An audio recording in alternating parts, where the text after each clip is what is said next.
उनके घर में उनकी पत्नी कोमल और उनके 16 साल का लड़का एक साथ रहते थे। बागेश्वर को सिर्फ खेती करने आती थी। उसके अलावा उसने कोई और काम नहीं सीखा था। सही समय पर बारिश न होने की वजह से उसके खेत में फसल ही नहीं होते थे, जिसके कारण परिवार चलाना बहुत कठिन हो रहा था।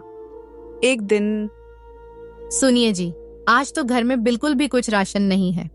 मुझे तो कुछ समझ नहीं आ रहा कि अब मैं क्या करूं। अरे कोमल, तुम चिंता मत करो, मैं कुछ करता हूँ। बस इतना कह के बागेश्वर घर से चला जाता है।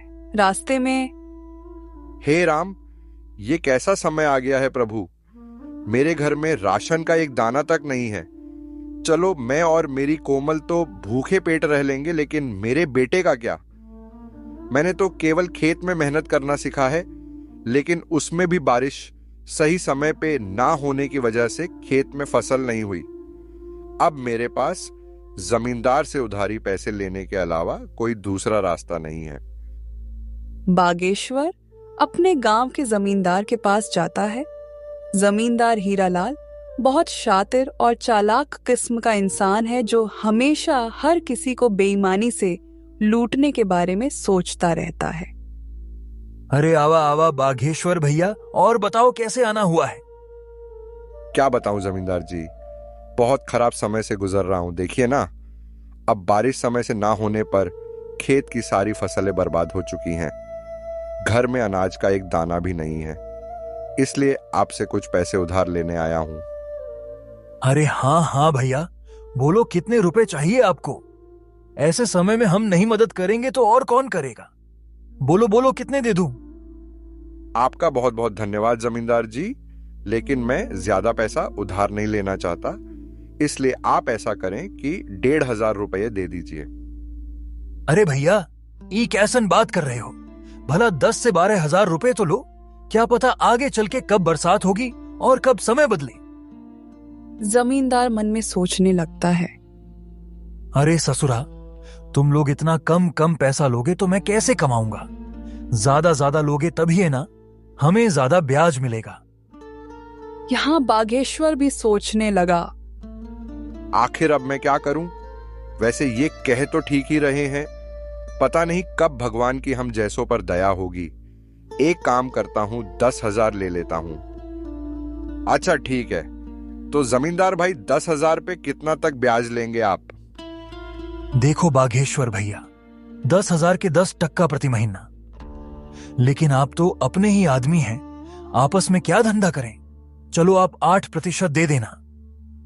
हे भगवान, 8% प्रति महीना तो हमारे लिए बहुत ही ज्यादा ब्याज है।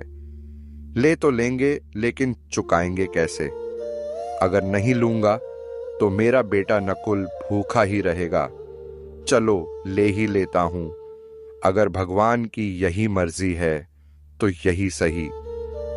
अरे बागेश्वर भैया, क्या हुआ? क्या सोच रहे हैं? ब्याज के बारे में तो नहीं सोच रहे हैं? हाँ जमींदार भाई, इतना ब्याज कैसे?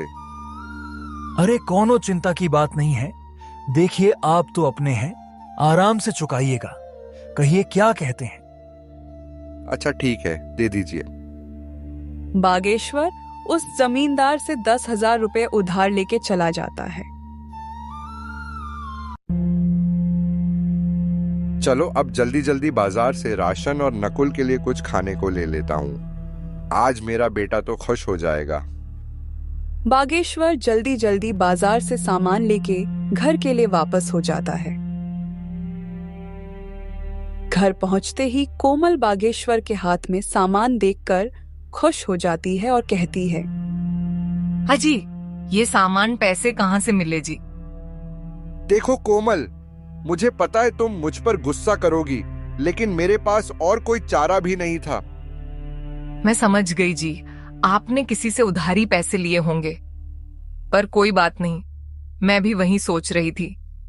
लेकिन ऐसे समय में गांव में किसी के पास देने के लिए पैसे नहीं हैं, तो क्या आप जमींदार से उधारी पैसे लेके आए हो? हाँ कोमल, लेकिन तुम चिंता मत करना, भगवान के घर देर है अंधेर नहीं। अभी इस वक्त मेरे बेटे से बढ़ के और कुछ नहीं है। हाँ, आप कह तो सही रहे हो, लेकिन वह जमींदार बहुत चालाक और बेईमान है। वह बहुत ज्यादा ब्याज लेता है और समय पे पैसे ना देने पर खेत या घर छीन लेता है। आपने कितने रुपए उधार लिए? मैंने तो 1,500 ही मांगे थे, पर उसने कम से कम 10,000 या उससे ऊपर लेने बोला, इसलिए मैंने 10,000 ले लिए। सुनो ना कोमल, अब मेरे बेटे के आने का टाइम हो गया है। मैंने ये कुछ सामान लाया है, जाओ सबके लिए कुछ अच्छा सा बना दो।